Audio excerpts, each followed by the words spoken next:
They had been at sea for over 4 months. Supplies running thin, maps unreliable, the coastline ahead unknown. Then land appeared.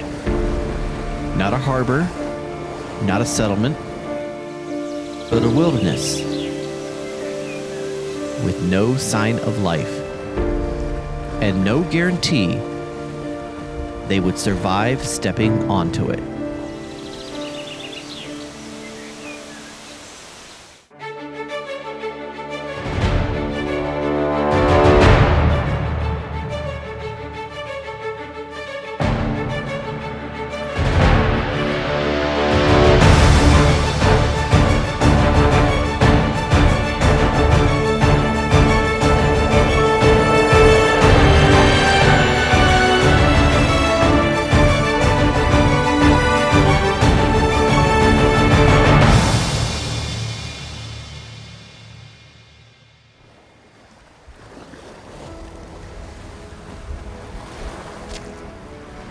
As the ships drew closer, the shoreline began to take shape.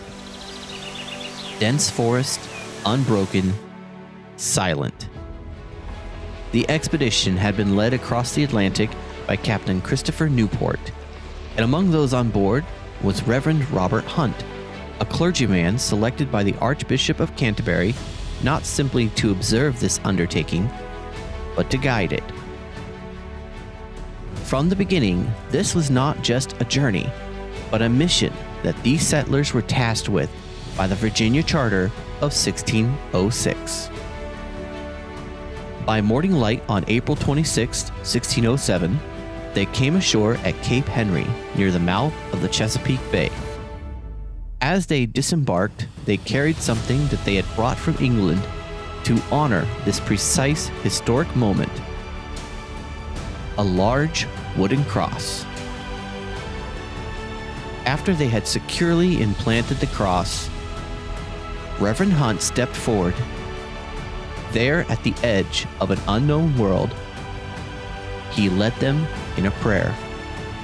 "We do hereby dedicate this land and ourselves to reach the people within these shores with the gospel of Jesus Christ.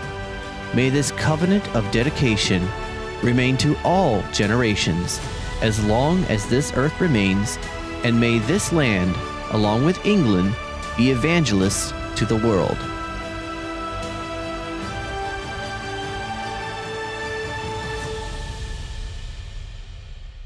These words reflect how this moment was understood, as a commitment to the purpose the settlers had been given.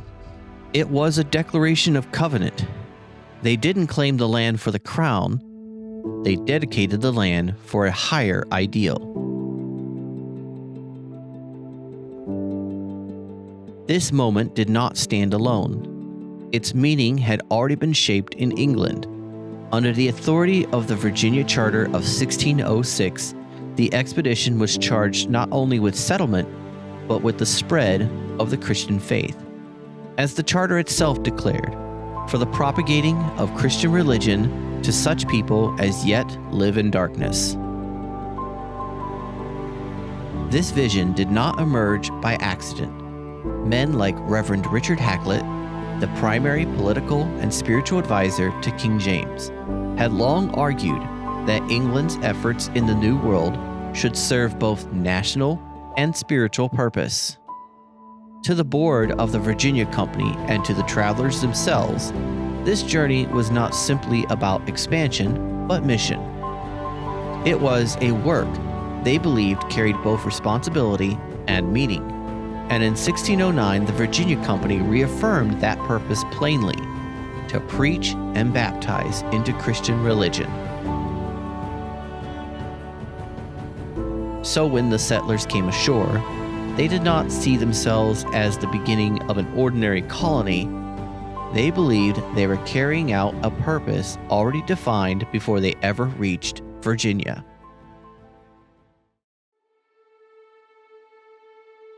The shoreline offered no shelter, no stability, and no safety from marauding Spanish ships. So they made another decision. They would leave the coast and move inland, sailing up an unfamiliar river which they called the James.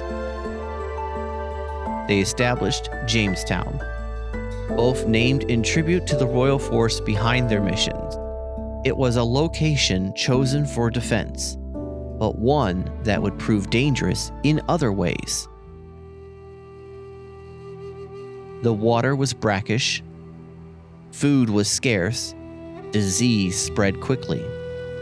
Men who had crossed an ocean now struggled to survive on land.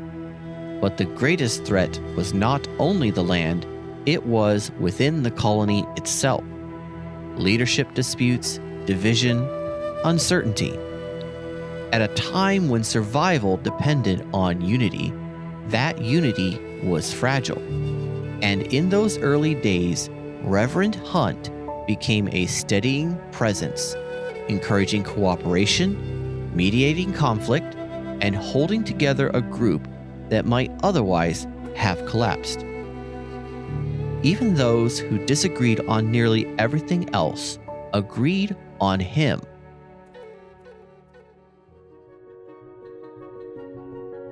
Soon, the colony at Jamestown began to take shape.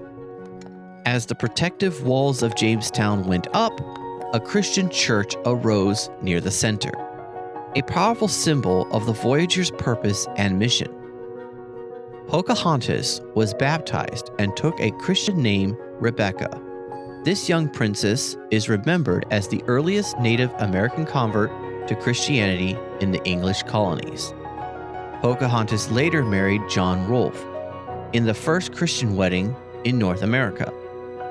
For a time, that relationship helped bring a period of relative peace between the English settlers and the Powhatan people.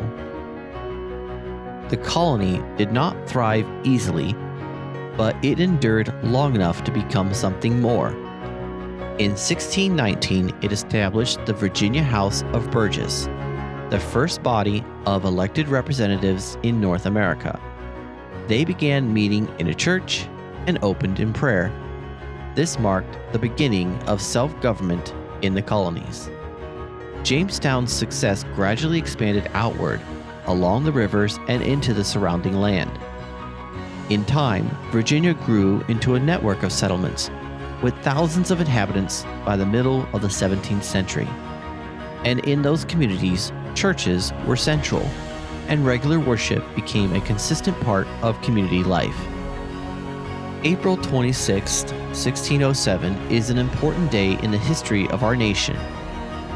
It marks First Landing, the day of the first successful English settlers coming ashore in North America, the day the Jamestown expedition established the continent's first covenant. But that was only the beginning. In the years that followed, subsequent English settlers carried this same idea, that people live together best when they share common beliefs, vision, and values, when they live in mutual commitment under God. The Mayflower Compact, signed in 1620 before the Pilgrims left the ship, spoke of forming community in the presence of God.